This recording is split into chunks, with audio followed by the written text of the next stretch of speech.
wacan oo wanaagsan dhegaystayaal ku soo dhowaada qaybta koowaad ee sheekada dikaan jacayl oo ah sheeko dareen jacayla xambaarsan.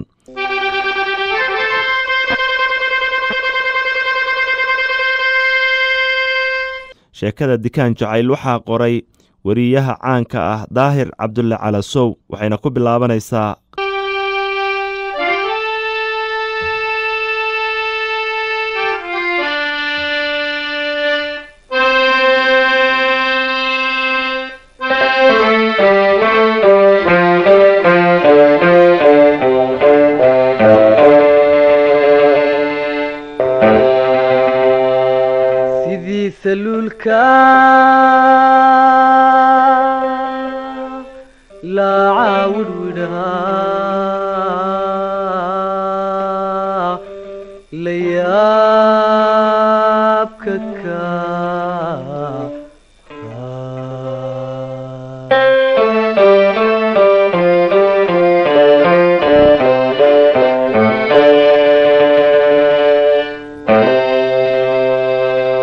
waxay ahayd xilli dagaaladii sokeeye burbur iyo colaadii laga dhexlay ay dadka reer muqdisho ka soo kabanayeen.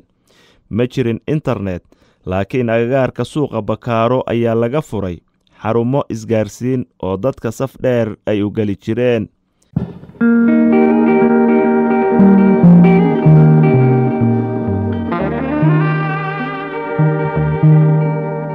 Nasruddin waa 21 jir ku nool dalka Sweden, gaar ahaan caasimadda Stockholm, balse ku dhashay magaalada Muqdisho. waxaa bilihii ugu dambeeyeyba maskaxdiisii hareeyay xusuus huwan xiiso walaalnimo oo uu naftiisa ku weydiinayo gabadh ay yaraantii isku iskuul, isku kalaas, isku dugsi, isku xaafad iyo xulafaba ahaayeen. carruurtana si qaasa ay isaga jeclaayeen maadaama ciyaarta iyo sheekada ay isugu bixi jirtay.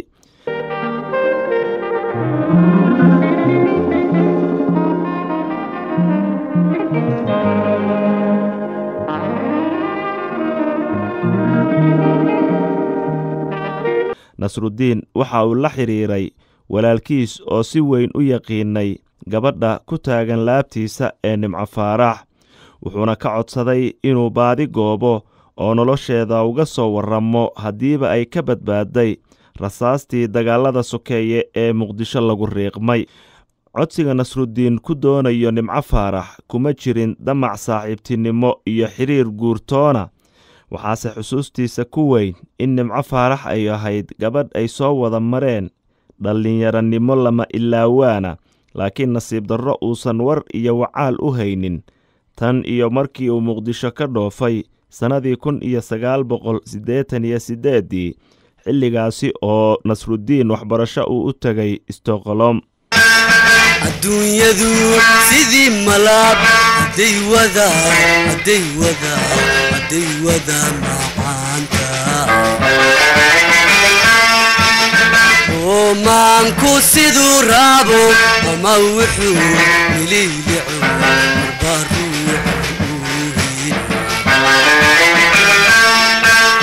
laba maris ma seegteen murugadu ma taalin muramba maylaatiin. Nasruddin walaalkiis Naasir, inkastoo maskaxdiisa ay ka guuxaysay tuhun la xiriiray inuu Nasruddin caashaqsan yahay Nimco Faarax, haddana si dhib yar ayay gabdho ay isyaqaaneen ugu geeyeen Nimco Faarax, wuxuuna salaan iyo bariidin gaaban kadib u sharaxay in walaalkii Nasruddin uu jacayl u qabo warkeeda iyo wacaalkeeda nolol ama geeri. kaftan iyo kala warqaadasho dabadeed wuxuu Naasir guddoonsiiyey Nimco Faarax taleefannadii gacanta iyo guriga ee walaalkiis Nasruddin. Nimco Faarax oo farxad iyo fakar u dhaxaysa maskaxdeedana ay hareeyeen mawjado shucaac su'aalo badan oo ay iska weydiinayso. Fariintan lama filaanka ah ee kaga timid Nasruddin waxay ujeeddo hoose xambaarsan tahay ayaa ilaa ilinka gurigeeda waxay si tabaryari ka muuqato ku sagootisay Naasir oo la dhashay Nasruddin.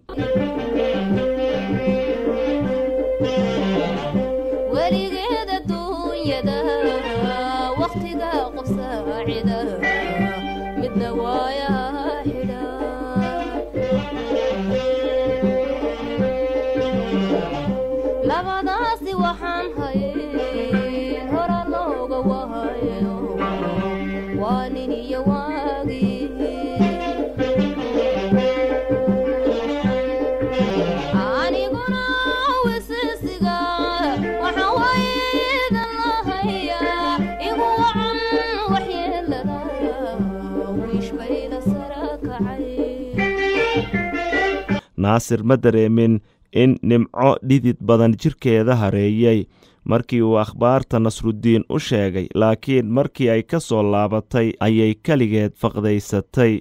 wagarey adduunyo, ileen la isma waayo. wiilkii nasruddiin miyaa walaalkii ka codsaday inuu warkayga iyo wacaalkayga baafiyo? wax jira allaa og, waxaase isweyddiin badan waxa jira ee aan ka warrayn.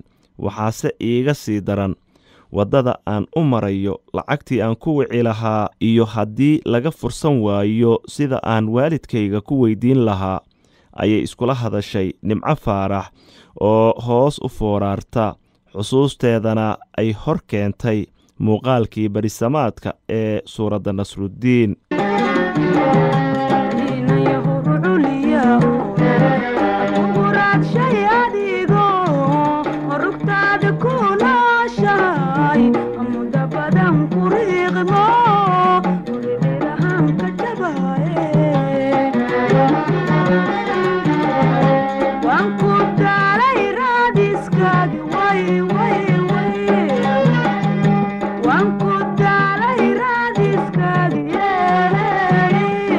hilow dartiis habeenkii hurdo badan ma ladin Nimco, wuxuuna waaga u dilaacay iyadoo ku guda jirta gorfaynta cidda ay ka helayso lacagtii ay ku wici lahayd Nasruddiin.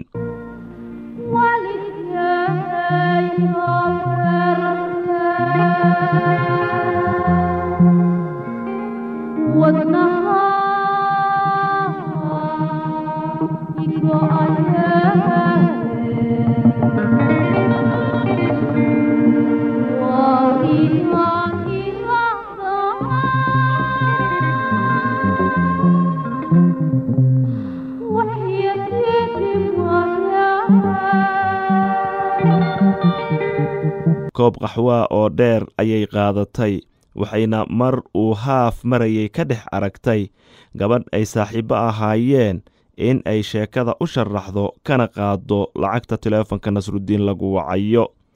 labo iyo shaki ma gelin ee iyadoo aan qaxwada dhammaysan ayay horay kobaha ka ilatay, waxayna 23 daqiiqo oo lug ah ku gaartay gurigii saaxiibteed oo ku yiil degmada Howlwadaag.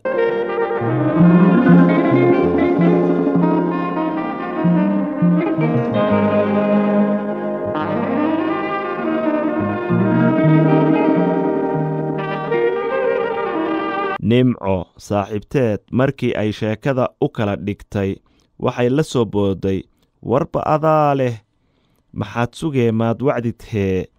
lacagtii aan ku wici lahaa ayaan kuugu imid, ayay Nimco kula kaftantay saaxiibteed.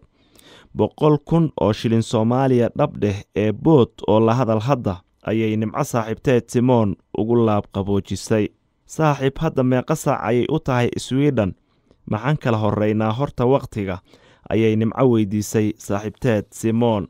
Sweden iyo arli kale saacaddiisa ma aqaane, iska wac. haddii lagaa qabtana arag, haddaan lagaa qabanna arag, ama haddaad doonto weydii wiilasha jooga xarunta teleefonka Olympic, ayay Simoon ugu jawaab celisay Nimco.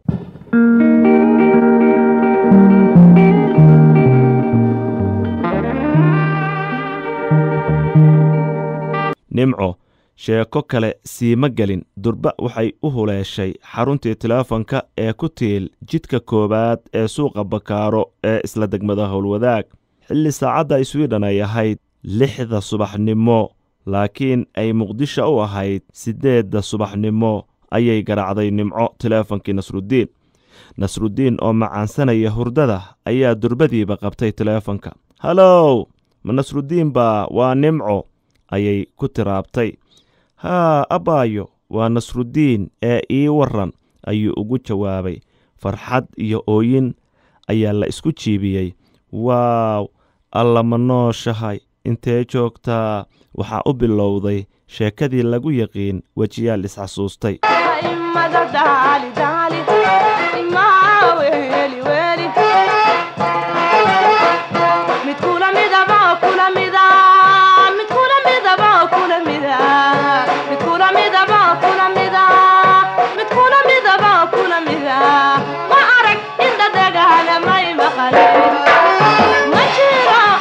Machiro,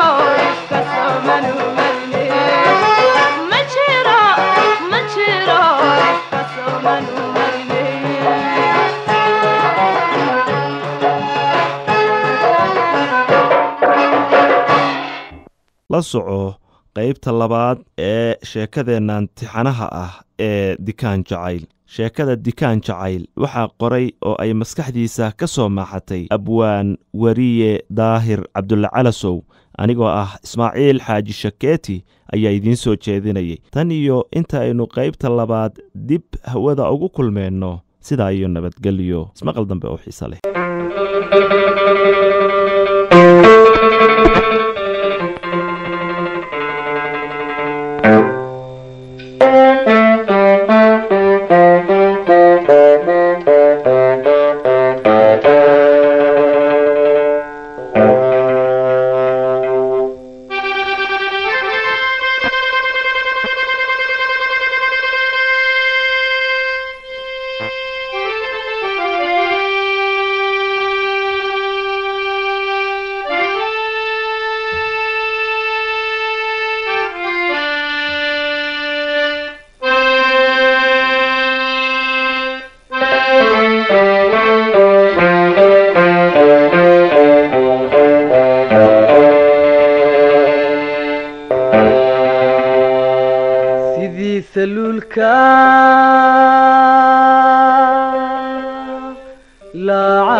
لكبيالا بيا